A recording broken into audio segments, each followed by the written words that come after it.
J'ai assisté à la finale de Nouvelle École saison 4, il est temps d'en parler.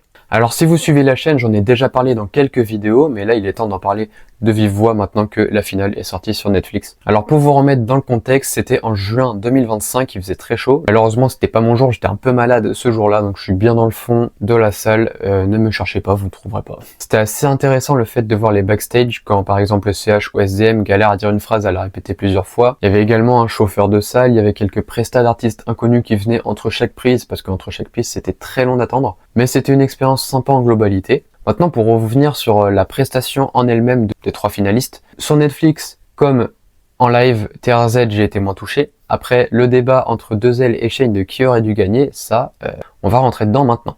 Selon moi, 2L a été meilleur sur Netflix. Lorsque j'ai regardé l'épisode, c'est vrai que j'ai trouvé 2L bien meilleur sur le fait d'avoir amené plus de choses, que ce soit au niveau du chant, du rap, du violon. C'était assez intéressant. Mais en live, faut avouer que Shane, c'était juste exceptionnel. À travers Netflix, je l'ai pas trop ressenti, parce que je sais pas, le montage était assez mal fait, que ce soit pour les trois prestations d'ailleurs. Mais en live, Shane, c'était exceptionnel. Faut pas oublier aussi qu'à chaque fois, il passe deux fois pour le public, donc forcément, il y a une énergie aussi qui est toujours là.